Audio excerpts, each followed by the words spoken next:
All right, so last section we talked about Venn diagrams with 2 sets. We're just going to expand our knowledge with 3 sets. So we're just going to start right off. We're going to hit the ground running. We're going to apply the operations that we did last time with these sets. So I have defined the following things. We've got a universe of the letters A through L. I've not skipped anything. If I did, it's unintentional, but I don't think I did. And then set A, B, and C are defined in the following way.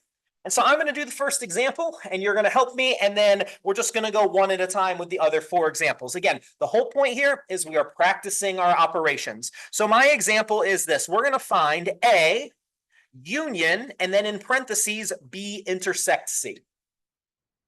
I mentioned this last time. When I look at this, it's like an arithmetic problem. What is the very first thing I'm going to go ahead and do? The parentheses, the B intersects C. So what I'm going to do is I'm just going to go off to the side here and say, okay, I need to figure out what B intersects C is, and I'm going to write that down so that I know. Well, B and C. B is B, D, E, I, J, K. C is A, C, D, G, J, K. And so what they have when we intersect them, which you told me a few minutes ago is what they have in common, it looks like that is going to be, we've got a D in common between the two, and then we've got a J and a K. Did I miss anything there? Don't be afraid to step in. I sometimes overlook things, and it's good for you to have an extra set of eyes on my work. Okay, so we've now identified what B intersects C is. And so now what we're going to do is we're going to take A, which is right here. I'm not going to rewrite it. We're going to take A, and we're going to union it with that set right there, the DJK.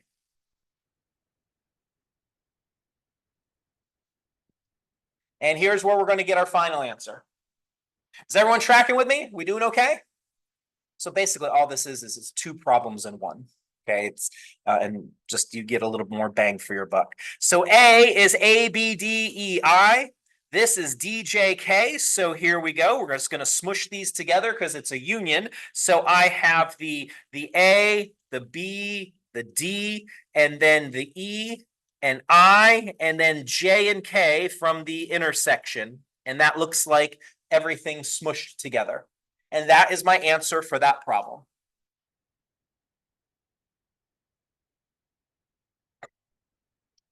If you have any sort of question, comment, or concern, don't be shy. I hope that you've at least learned that about me in the last 2 weeks, that questions are fine.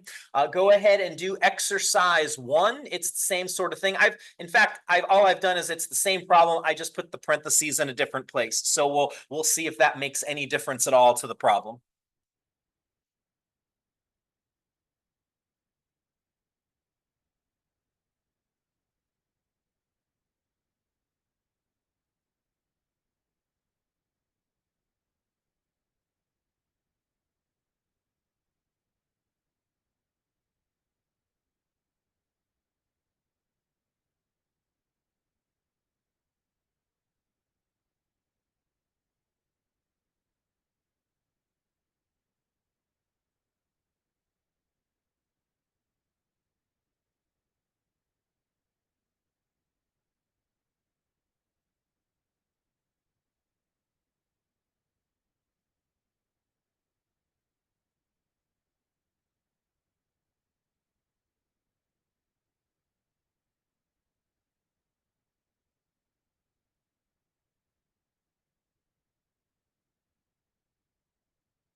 All right, so let's give this a try. You can give me any feedback that you need to. So when I'm looking at this exercise that asks you to do, what is the very first thing that you should have attacked on this problem?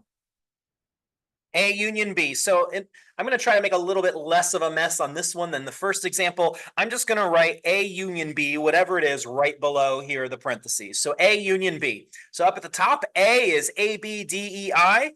B is B, D, E, I, J, K. And so I'm going to write down what I think the union is, check it with what you got, and let's compare notes here. So if you got something different, let me know. So A union B, I need the letter A.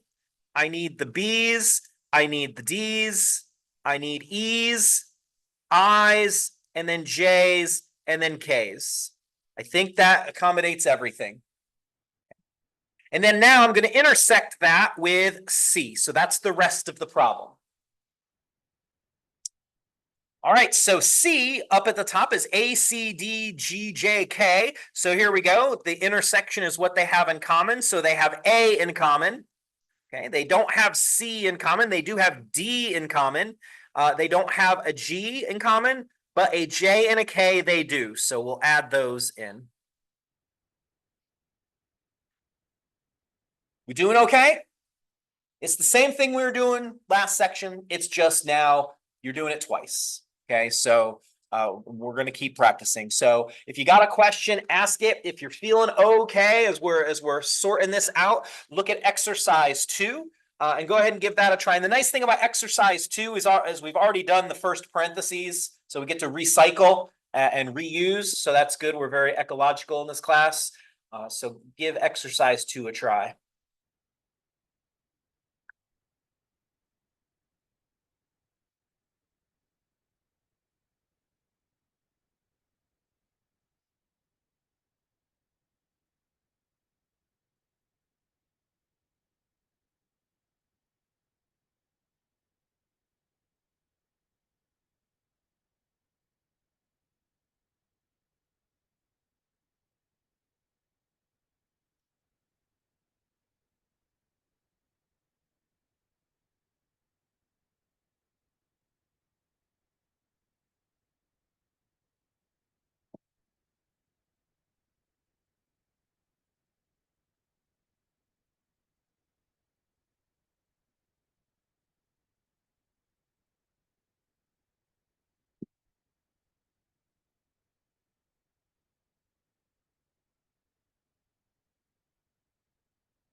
All right, so I'm just gonna get started slowly here. Again, check your work with mine, ask any questions you need to. So the first thing we notice is A union B. We already did A union B from the previous problem, so I'm just gonna copy this set right here, right below A union B here. So A union B is not gonna change because I've not changed the sets. So that's going to be A, B, D, E, I, J, and K.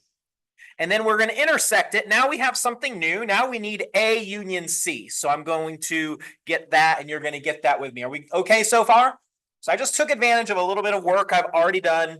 And so we've got that. So A union C. So up at the top, A is A, B, D, E, I, and then C is A, C, D, G, J, K. And so here we go. They both have, we need A because we're unioning. We need A, we need B, we need C, we need D, E, G, I, J, and then K. I believe I got everything, but if I didn't, don't be afraid to stop me.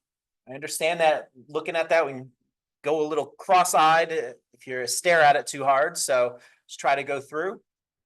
And now the last thing. So I've got A union B here. That's this first set. I got A union C here. That's the second set. And now the last thing is I've got to intersect the two things. That's what the little horseshoe right there is telling me to do. So it's what they have in common. And so when you're looking at this, what do you notice they have in common? Yeah, I see an A between the two. Yes. Uh-huh. I see that. Yep. Yep. They got a lot in common. And then K. Yes, there we go. In fact, they got all of A union B. You don't have to note that. You don't have to write that. I'm just noticing that out of curiosity right here. But yeah, so they've got everything in A union B in common. Excellent. We still doing okay? All right, so exercise 3 is just more of the same. We're just practicing getting that repetition in, so we'll remember when we have to take our test a week from now. The only difference in exercise 3 is before you work in the parentheses, what do you notice that you have to take care of before you can resolve the parentheses? C complement. Yeah, so just right off to the side, I'm just going to do it right over here in scratch work when we do it. I'm not going to do it just now. I'm going to do C complement right over there. And then you can do the parentheses and then the intersection. Great. If you got a question, let me know.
All right, so again, I'm going to get started.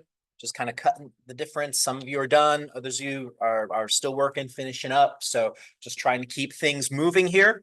So if you're working, keep working. There's nothing wrong with you if this is taking a little bit longer. So C complement, everything that's not in C that is in the universe. So compare your notes with my notes. This pen is out of ink, so we need another pen. Do I have another green one here? Oh, look at me. I'm always prepared. So the complement of C looks like that. C is A, C, D. It's not on the screen, but it's on your page. A, C, D, G, J, K. So that means the complement is going to be B, C, D, E, and then F, and then H, and then I. So there is the complement of C. Oh, Herkster missed the L. See, that's why it's important to have you all here. So there's an L there if you're watching on the video. Pardon my mess. Sometimes that happens. Okay, so that's the complement of C. So now I am ready to rumble. I can do B union C complement. So I'm going to do that right below the parentheses right there. So I've got the complement of C written down right here.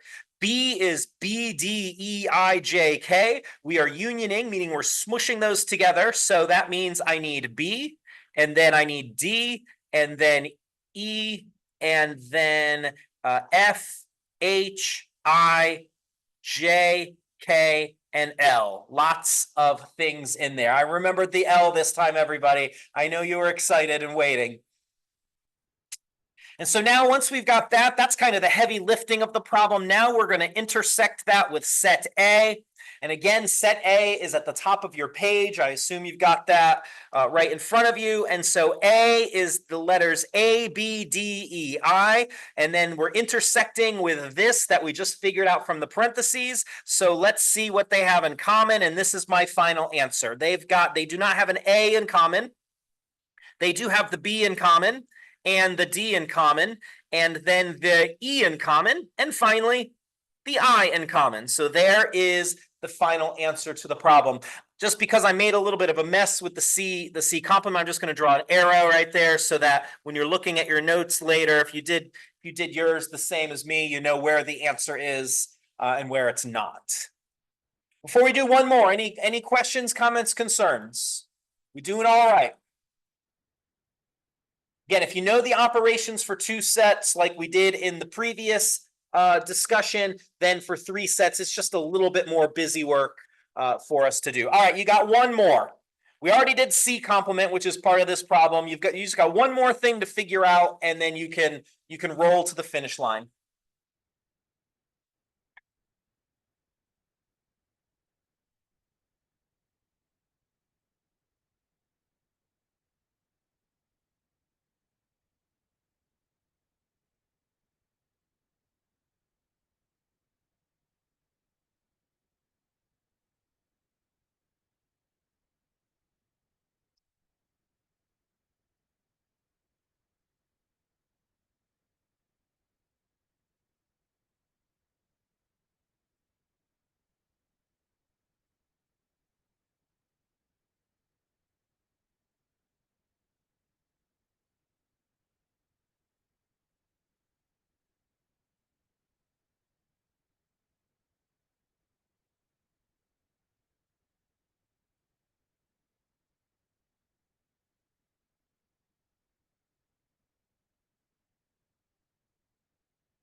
All right, so let's give this a try, and then we will go to the next sort of problem illustrating the three sets, and we're going to use some Venn diagrams. So first thing I need is a complement. We have not done that just yet. So a complement is going to be everything in the universe that is not in A. I can see up at the top of my page that A is A, B, D, E, I. So hopefully you and I write down the proper thing, and I include the L, which I missed last time. So here we go. The complement of A is going to be C, then F, and then G, and then H, and then not I, and then J, and then K, and then yes, I got it, the L. There we go. And I'm going to union that with B intersect C complement. Now, again, the good news is I get to recycle a little information that I already did. I already have the C complement right here. Okay, so I don't have to redo that. So that's good news. And the test is like that too when you take it. I try to reuse a few things to save you a little time as you're going through. So I'm going to now do B intersect C complement. So C complement is BEFHI, and then B is BDEIJK. So when I intersect them, they both have the letter B. What else do they both have? Yeah, I see that. And then I. Yes, it looks like that. C does not have the letter D in it. I heard somebody say that. Excuse me, C complement does not have the letter D in it. So it's just the B and then the E and then the I that they share in common. And so now I'm going to union those two things. The first thing is the complement of A. The second thing is B intersect C complement. And when I union those, it means to smush them together. And so I've got B and then C and then E, F, G, H, I, J, K, and then L. Nice large set, includes a lot of stuff. So the biggest thing you got to remember when you do these problems, and again, I try to keep the sets nice and reasonable. The homework, I was going through the homework. It's very similar to this. The sets are not super large because you can see that when you combine everything together, you know, you got a whole bunch of stuff to look at. So the point is not to devastate you. The point is just to see, are you learning what these things are doing? That's the whole goal. Are we doing okay so far?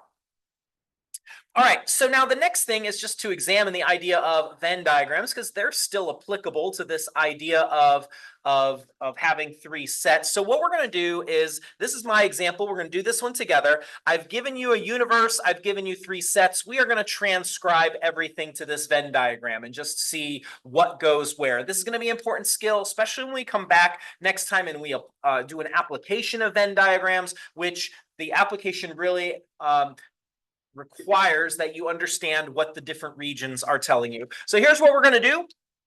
I'm going to define my circles just so I know where I'm putting things. I'm going to call this one set A.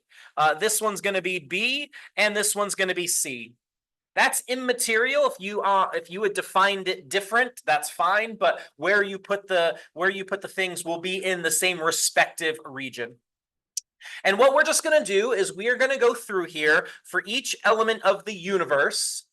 Okay, and we're going to see which region does it fall in. So the universe is the numbers 1 through 15. I'm going to start with the number 1. And I'm going to start with the first 4 or 5, and then I'm going to let you finish this problem. So the number 1. Where does the number 1 fall? What sets is the number 1 in? It's in A and C. Is it in B?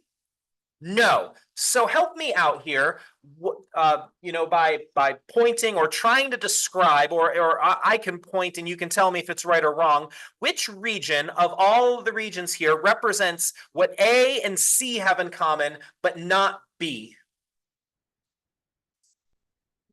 Okay, so here's what you're telling me. A and C overlap here. Can I put the number 1 anywhere in this football shape where A and C overlap? No, where do I have to put the number 1? To the left part of this or the right part of this? The left. Why? Describe for me why you chose. Why does 1 go there instead of going here in the middle?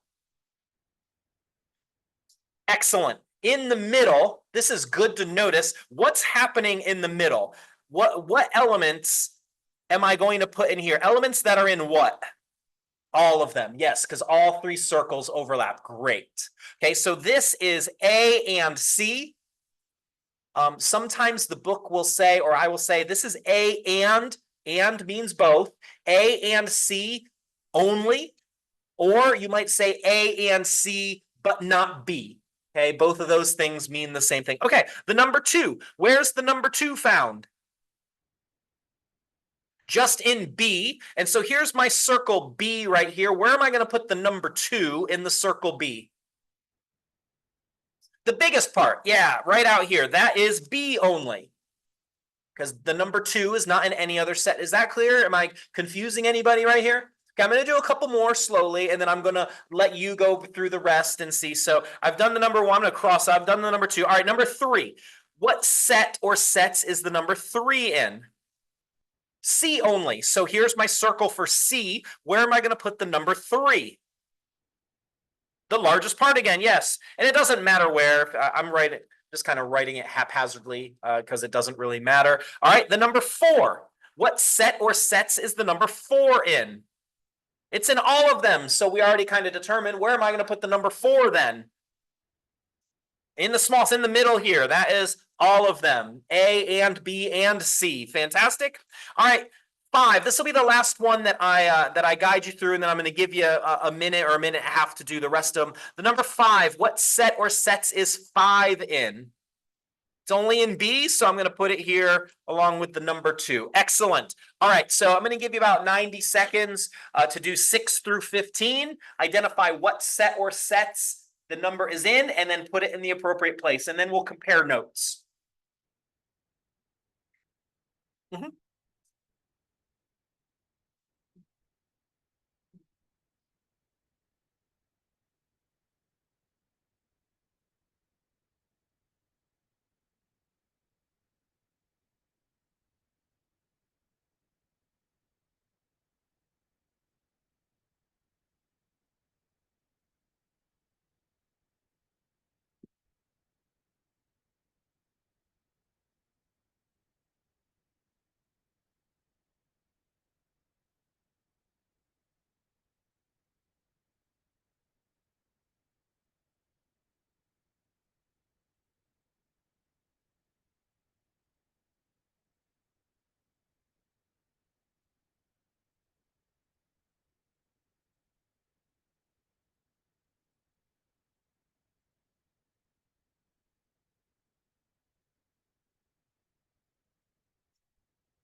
All right, so the number 6, where am I going to put the number 6 on this? Why are we putting it in the universe?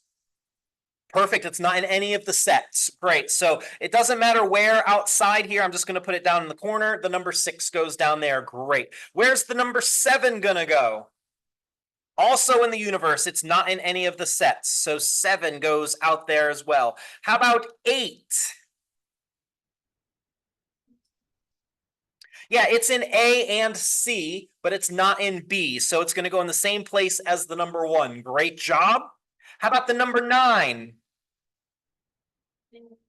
The number 9's in the middle because, again, it is in all 3 sets. So we'll put the number 9 there in the middle. How about 10? A and B, but not C. So here's the overlap of A and B that I'm circling, or I'm tracing this eyeball. So is the number 10 going to go in the top part of that or in the bottom part of that? The top. Just the part where A and B overlap, but C is excluded. How about the number 11? Where's 11 going to go? Only C? Yep, we talked about that region. How about the number 12? Only A, so we'll do that. I like the words you're using. That's great. Very descriptive. Only A. How about the number 13? Only B. The number 14? In the universe. And then how about the number 15? Universe. Before I move on, does anyone have a question about why we put any particular number in any particular place? All right, well, the next problem is very similar, only this time instead of numbers, I've used Disney movie names, okay, just to keep it fresh. I'm going to abbreviate. I wasn't really thinking ahead, so but it's the same sort of thing. I've identified the universe. The universe has 1, 2, 3, 4, 5, 6, 7, 8, 9. It has 10 movie names, and then sets A, B, and C. So give it a try. I've tried to keep the movie names in order. I'm not. This is not supposed to be a hunting party, so hopefully it's pretty straightforward.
All right, let's see how you're doing. If you're not done, just keep working.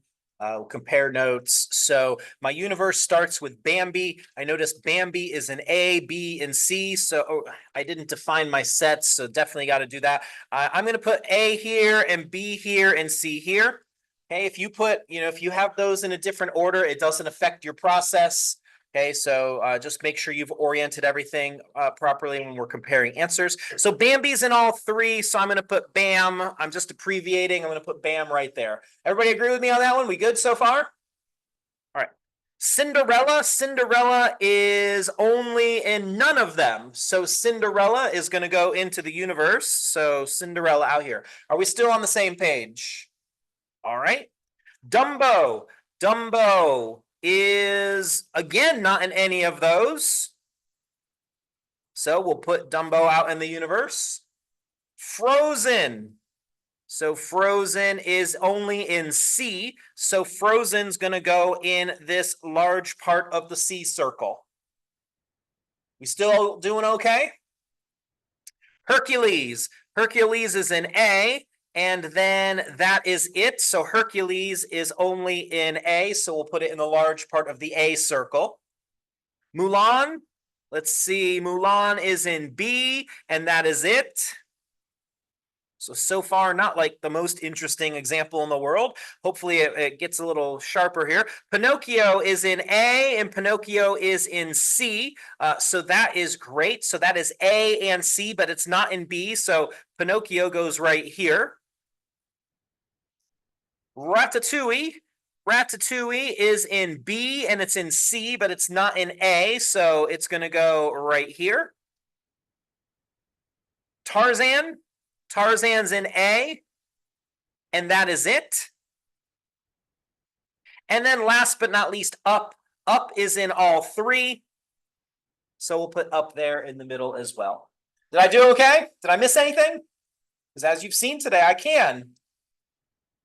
All right, well, the next example is just doing the reverse process. So I'm going to give you about a minute, maybe a little more to do exercise 6. I've given you this time the Venn diagram all filled in. This time it's your assignment to answer the A, B, C, D question about what's in what region.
All right, so let's just go through. So you've got your Venn diagram. There's 3 sets. The nice thing is to kind of distinguish. This example has the A circle's blue, the B circle's pink, the C circle's black. So the complement of B, everything outside of B. So if you need to, just use your thumb, cover up the circle B, and then everything else. So what stuff is in the complement of B? Okay, we got 1, 2 for sure. Yes. Uh-huh. Uh-huh. Perfect. Now remember, if you have to have those 6 elements. That's not negotiable. If you have them in a different order, that's acceptable. Okay, so don't stress about that. The real key is, can you identify what we're talking about? Because when we come back next time, we're going to apply Venn diagrams. We're going to apply this. And so it's really important to know where things are. And that's the last couple of examples we do after this problem. That is going to be the emphasis, is identifying where things are. Okay, B intersects C. So the pink circle and the C circle, what do those two the pink circle and the black circle, what do those two things have in common? Yep, 4. What else? 5, 6, and 8. Yes, that is where the set B and the set C intersect. Notice this problem does not reference set A at all, so you don't have to consider the blue circle at all in this problem. So don't let that distract you.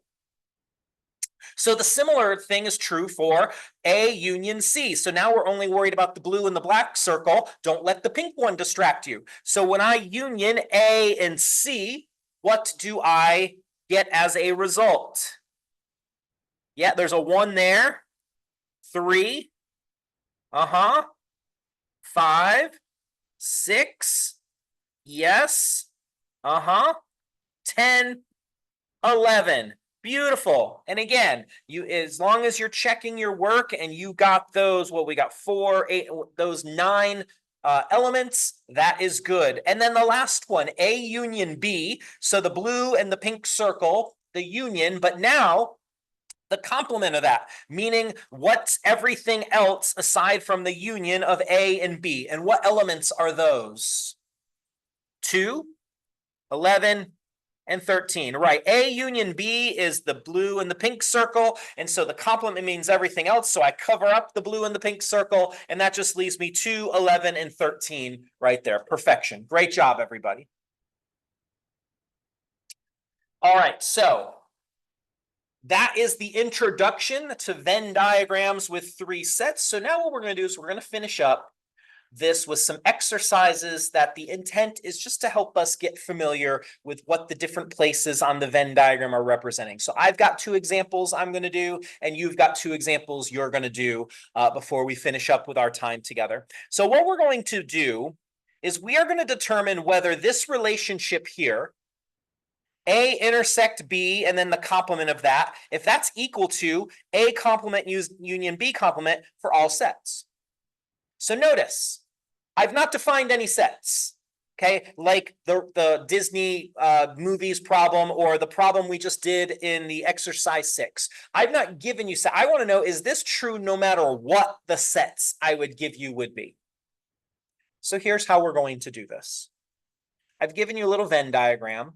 Okay? So what we're going to do is we're going to label this the different regions. So first I'm going to label, okay, this I'm going to let be set A and be set B. Again, that's arbitrary. You could do B and then A, it doesn't matter. I'm just an alphabetical order kind of guy. So that's just kind of been drilled into me. Now I don't have any elements. So what I'm going to do, I don't know, when you were a kid, when you were like 1, 2, or 3 years old, my mom, I know I'm old, okay? So this was a long time ago. I mean, but my mom got me these little puzzles, okay, that had big wooden pieces, and then you put the wooden pieces in the inside. I don't know if that means anything to you, but this is how I think about this problem. So what I think about this problem is I'm a woodworker and I'm going to cut this up into pieces. And so I'm going to label this consistent with the way the book labels it. The book, for whatever reason, they use Roman numerals just so that you don't think these are elements of a set. So I'm going to label this right here, that is A only. I'm going to label that region 1. Okay. So I got a big wooden piece that looks like a half moon. And then where they overlap, the intersection, I'm going to label that region 2. And then anything that would be in B only, I'm going to label that region 3. Now, Roman numerals, the way they work, okay, we might have a little time in the 3rd unit to talk about Roman numerals. The way they work is the little hash mark there just means 1. And then the Roman numerals, the next digit they had was 5. They used a V for 5. And so you don't have to know much about Roman numerals. What you just need to know is that the way they write the number, or the way they wrote number 4 back when the Romans were a thing, is they wrote the 1 before the 5, and that meant 4. So I've got these 4 regions. Anything that would be in A only is in region 1. Anything that's in the intersection is region 2. Anything in B only is region 3. And then anything in the universe that's not in either of those sets is 4. And so what I'm going to do is I am going to see, okay, which regions does this A intersect B complement, which regions does that describe? And then A complement union B complement, which regions does that describe? And if it's the same thing, then I'm going to say, oh, cool, that's equal for all sets. And if they're different, then I'm going to say, oh, no, it's not equal for all sets. Okay. And again, this is an exercise in just knowing where things are on the Venn diagram. So what I'm going to do is I'm just going to draw a little T here under the equal sign to keep the two sides separate.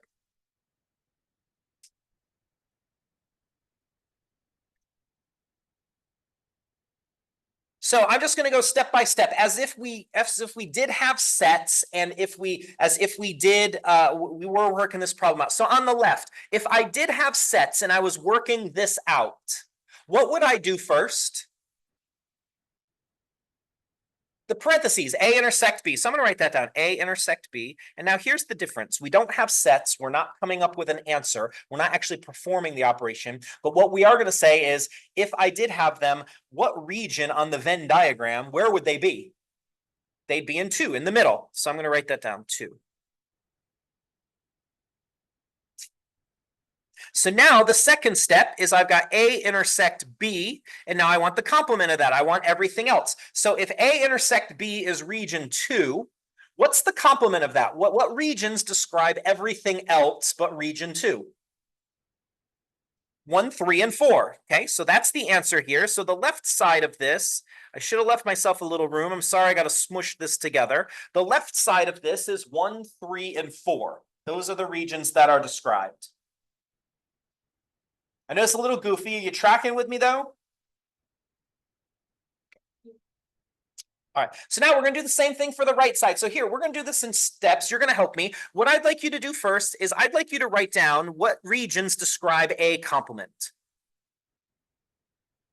The complement of A. Hang on, write it down first, and then we can celebrate and shout out the answer. I love enthusiasm. It makes me happy. You're so excited.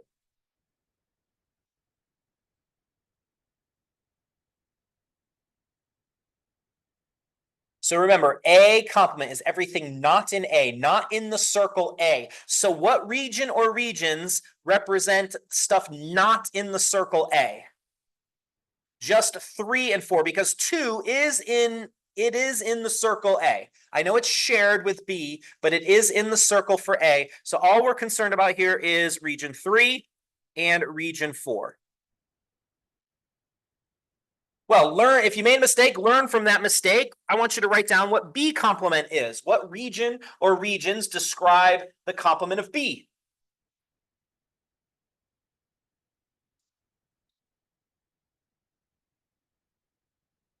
And what did you say? I didn't hear you. 1 and 4. Yes, perfect. Love it. And so then the last thing we're going to do is I'm going to take the complement of A, those regions, and I'm going to union it with the complement of B, those regions. So when I take those regions and I union them, smush them all together, what regions represent A complement union B complement? 1, 3, 4. One of everything. Yep, there's the 1, there's the 3. They both have 4, but I only need it once. And so then here is the question. Do these two things represent the same regions on the Venn diagram? 1, 3, 4 over here on the left, 1, 3, 4 over here on the right. So what that means is no matter what sets I actually did give you, guess this is always true. If there is any difference in all in the regions, then the answer would be no.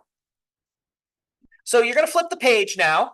And what I want you to do first is I want you to label the Venn diagram that I've drawn on there already for you. Okay, we'll be consistent in that. And then I want you to determine if the relationship on the last page of our sheet is always true or not. Okay, so label the Venn diagram and then determine if that relationship is always true.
All right, so firstly, just like we did last time, we got to do the parentheses, A union B. So tell me, what regions describe A union B? Yep, 1, 2, and 3. So 1, 2, and 3. 100%. Great job. A union B is everything inside these circles. So that's the three puzzle pieces, 1 and 2 and 3. Okay, now we're going to do the complement of that. So I've got A union B, and I'm going to take the complement. So the complement now is everything else. So what region or regions describe everything else from the union? Just 4. This stuff out here is that. So there we go, region 4. Perfect. Great job.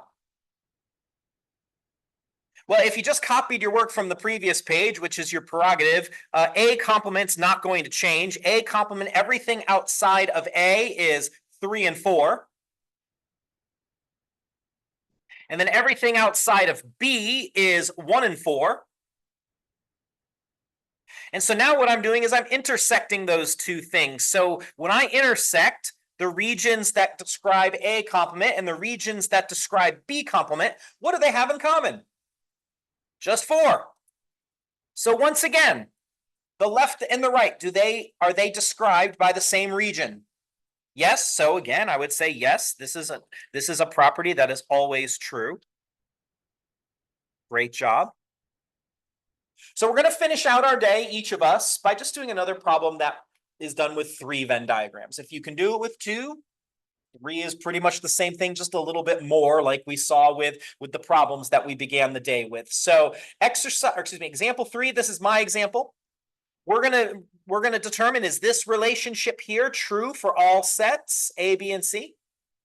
So I'm going to label this consistent with the book and your homework, how they are going to label it. So the way we are doing this right here, that is consistent. So I'm not trying to waste your time or your effort. So we're going to let this be A, this be C, B, and this one C down here.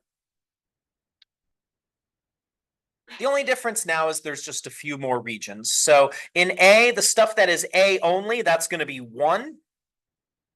The stuff that's A and B, but it's not C, is 2. B only is 3. Again, this is arbitrary. If on the test you make a mistake and you label the regions in a different order, you'll get the same conclusion. Okay, I'm just labeling this consistent with the book. This one that's A and C, that's 4. All of them is usually region 5. Now the Romans, they would now, for 6, they take that number 5 and they put the 1 on the other side. That means 6. The Romans had a variation of what's called an additive numeration system. We'll talk about that in the 3rd unit of this class. One of the things that I find real interesting is how people groups throughout history have thought about numbers differently than we have. And maybe 500 years from now, people will think about numbers differently than we do. But anyway, we'll talk about that later. It's exciting. This one's 7, so the 5 and then 2 1s, that's 7. And then the universe is 8. That's 5 and then 3 1s. So I'm just gonna, because I always strive to not keep you over time, I'm gonna do this one a little faster. Okay, so sorry about that. I'm not trying to make it complicated, but it's basically the same thing we did. So on the left side, I'm going to do the parentheses first. I'm going to do B intersect C. So what regions represent where B and C overlap? And so for me, that's going to be region 5 and region 6. Okay, so region 5 and region 6. And then I'm gonna write down, just because I want to be thorough, I'm going to write down what A is.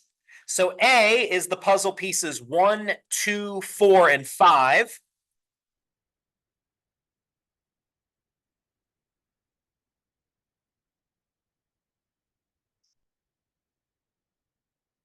It's not wrong if you use regular numbers. The reason the book avoids that is they just don't want you to think that these are sets, like you're actually putting stuff in the sets like we were doing previously, like on the example on the middle page. But if you don't like the Roman numerals, you will come to the same conclusion if you use regular numerals, or if you use letters, or if you use smiley faces, or whatever you use to represent the different regions.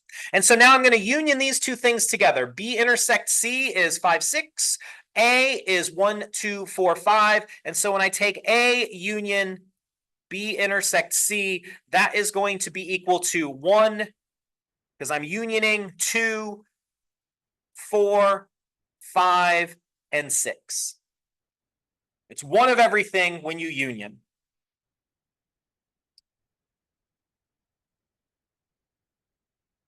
Now, on the other side, I have two sets of parentheses that I'm going to go through. So the first one is A union B. So that's every puzzle piece that makes up A and every puzzle piece that makes up B. And so when I look over here at my Venn diagram, that is 1, 2, 3, 4, 5, and 6. So 1, 2, 3, 4, 5, and 6.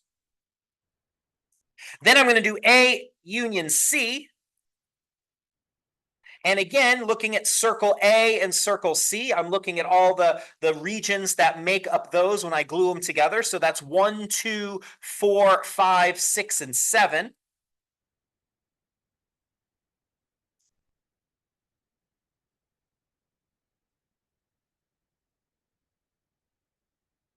And last but not least, I'm going to intersect those. If you don't mind me being just a little bit lazy, I'm just going to use the intersect symbol here because I don't have a whole lot of room. And intersection is just what regions do both those share. And so both of them have the region 1.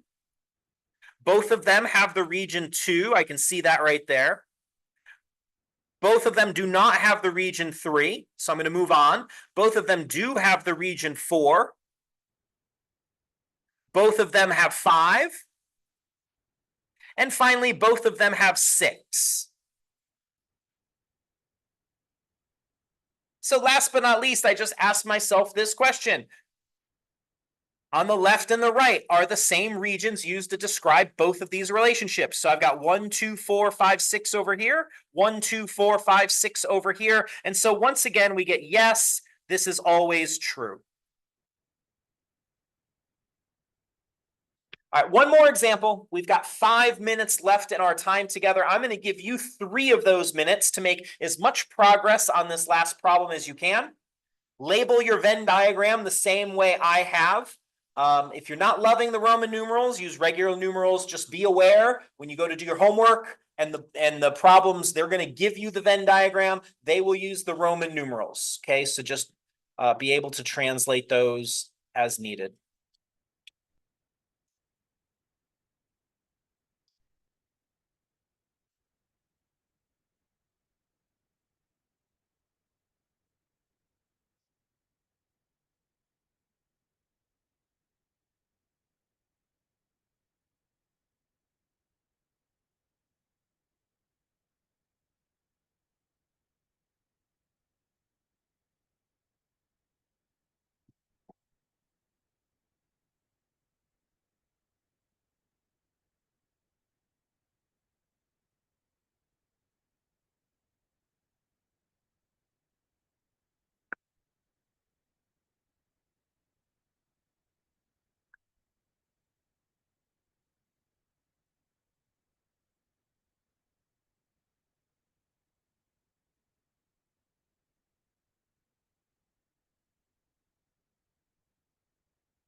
Okay, so my apologies for not budgeting my time well on these last couple problems. So let me just run through this. If you need to watch the video again and pause it as we're going. So here's my Venn diagram with all the things defined. The complement of A, everything outside of A is region 3, 6, 7, and 8, and I wrote that down. B union C, what's all in B and C is 2, 3, 4, 5, 6, and 7. And then on the left side, we are intersecting those two things. So what the regions that A complement and B union C have in common are 3, 6, and 7. So there we go. On the right side, I start off with B intersect C, that's in the parentheses. So B and C, what they have in common is 5 and 6. Then the complement of that is everything else but 5 and 6. So that is 1, 2, 3, 4, 7, and 8. That's these. Just for good measure, I wrote down what A is.